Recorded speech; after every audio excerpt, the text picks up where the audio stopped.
Morning students, as you know that we were discussing the effect of heat on the states of matter.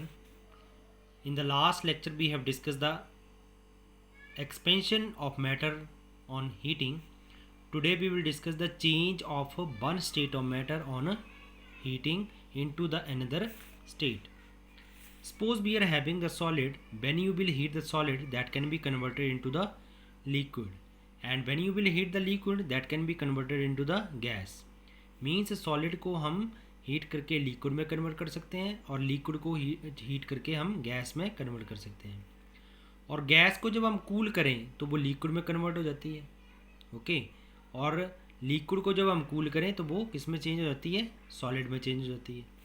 For example, ice can be converted into the water by heating. ठीक है, इसका मतलब ये नहीं होता कि ice को हम नीचे किसी गैस के ऊपर गर्म कर रहे हैं या कुछ है, ऐसा कुछ नहीं है। सिंपल आप आइस क्यूब्स को टेबल के ऊपर रख दो निकाल के। अब होगा क्या कि कुछ टाइम के बाद जो आइस क्यूब्स हैं वो वाटर में कन्वर्ट हो जाएंगे। क्यों? क्योंकि इनको जो हीट मिली वो कहाँ से मिली? सराउंडिंग से मिली। ये आइस क्यूब्स क्या करेंगे? सराउंडिंग से हीट गेन करके किस में चेंज हो जाएंगे? वाटर में चेंज हो जाएंगे। और वाटर को जब आप फ्लेम पे करोगे हीट, अब हमें गैस स्टोव या किसी की जरूरत पड़ेगी, हम वाटर को क्या करना पड़ेगा? हीट करना पड़ेगा with the help of a flame. तो वो वाटर किस में चेंज हो जाएगा? वाटर वेपर में। वाटर को हीट किया तो वाटर वेपर में चेंज हो गया। अब वही वाटर वेपर को जब हम कूल करेंगे तो वो ठंडे होके किस में चेंज हो जाएंगे? वाटर में चेंज हो जाएंगे। जैसे आपको पता है, जब हम पैन ले लो ना, कोई भी पैन ले लो, ठीक है, इस पैन में अगर हम पानी को गर्म करते हैं, ठीक है, और इसके ऊपर हम एक ढक्कन लगा देते हैं, है ना, तो वाटर जब बॉईल करेगा तो इनके इस ढक्कन के साथ उसके वाटर वेपर स्ट्राइक होके वाटर ड्रॉपलेट्स में कन्वर्ट हो जाते हैं। ये आपने देखा होगा कि कोई भी गर्म दाल है या गर्म चावल है, कुछ भी है, कोई भी चीज़ गर्म, उसके ऊपर आप ढक्कन लगाओ तो कुछ देर के बाद आपको यहाँ पे वाटर ड्रॉपलेट्स दिखेंगे। क्यों? क्योंकि जो वाटर वेपर है वो ठंड, ये जो ढक्कन होता है ना, ये लिड जो होती है वो ठंडा होता है। तो जब वाटर वेपर सॉरी जो वेपर्स होंगे जो ठंडी चीज़ के कांटेक्ट में आएंगे तो वो वाटर ड्रॉपलेट्स में कन्वर्ट हो जाएंगे। मतलब वाटर जो वेपर्स थे वो क्या थे? गैसी स्टेट ऑफ मैटर।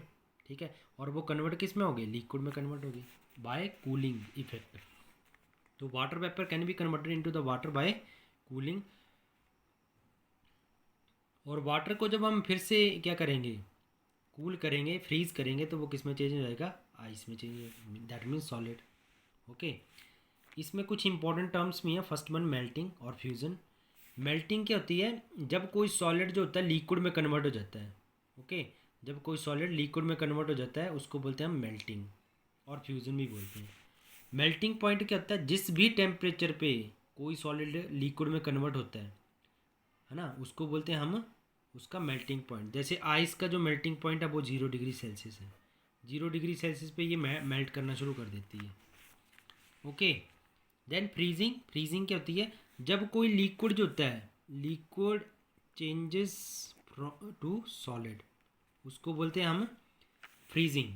ठीक है, और इस प्रोसेस को हम सॉलिडिफिकेशन भी बोलते हैं।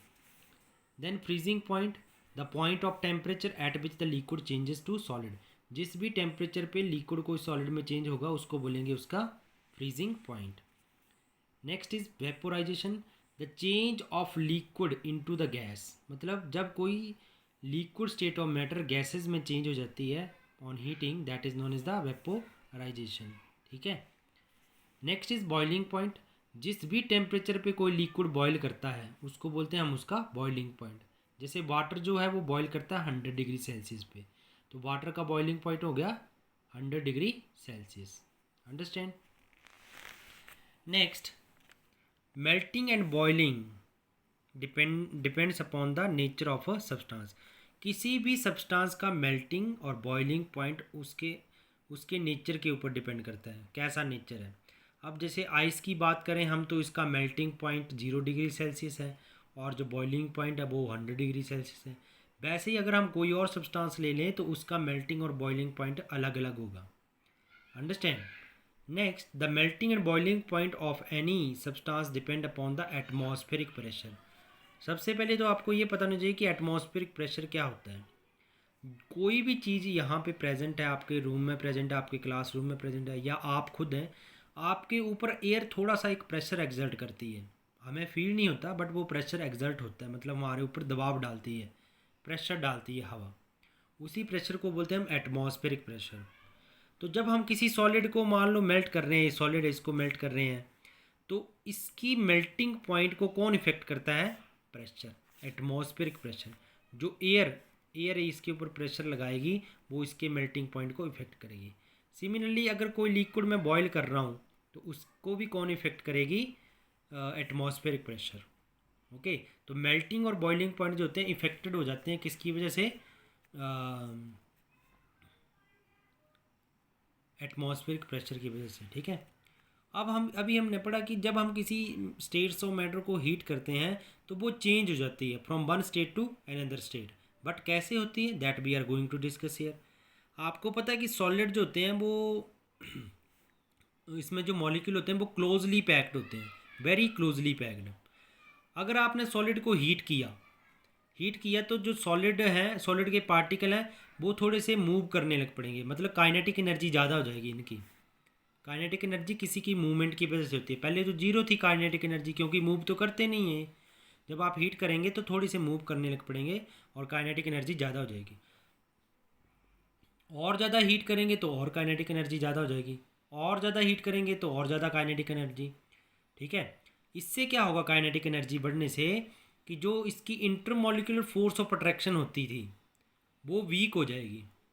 अगर वो वीक हो जाती है तो वो किस में चेंज होना शुरू हो जाता है? लिक्विड में चेंज होना शुरू हो जाता है। ठीक है, मतलब सॉलिड कब चेंज होगा लिक्विड में? जब उसकी intermolecular force of attraction weak हो जाए, बहुत वीक हो जाए, तब वो लिक्विड में कन्वर्ट होना शुरू हो जाएगा। ठीक है, और लिक्विड कब गैस में कन्वर्ट होना शुरू हो जाएगी? जब इसकी इंटरमॉलिक्यूलर फोर्स क्या हो जाएगी? बिल्कुल वीक हो जाए। अंडरस्टैंड? बहुत ज़्यादा वीक हीटिंग पे, तो वो किस में चेंज हो जाएगी? गैसीय स्टेट ऑफ मैटर में चेंज हो जाएगी। अंडरस्टैंड? तो इस तरह से स्टेट्स ऑफ मैटर क्या करती हैं? चेंज होती हैं। ठीक है, अगर हम बात करें कि अगर आपने गैस से लिक्विड बनाना है तो आपको ठंडा करना पड़ेगा, कूलिंग करनी पड़ेगी।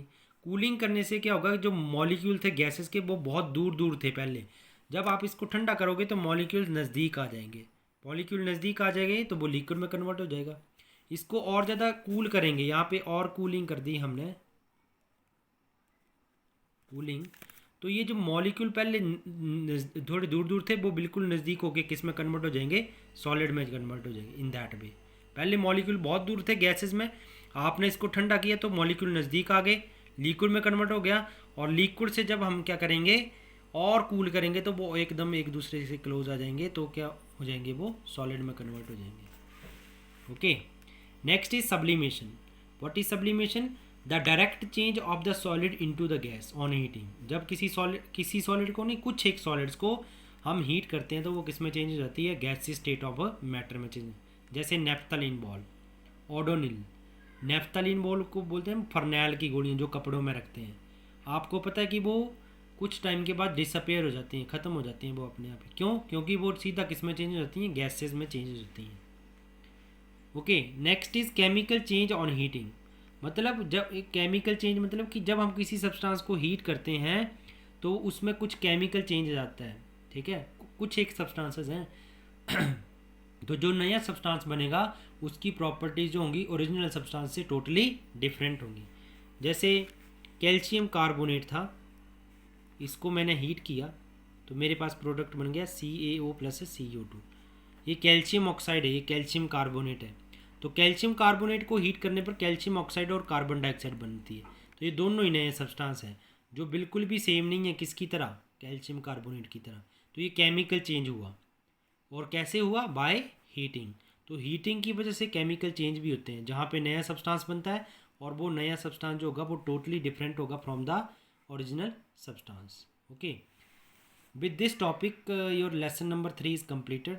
I will send you the PDF of question answers of lesson number 3 and the other part of the exercise also. Okay, you complete your notebooks when I will send you the PDF of these answers. Thank you.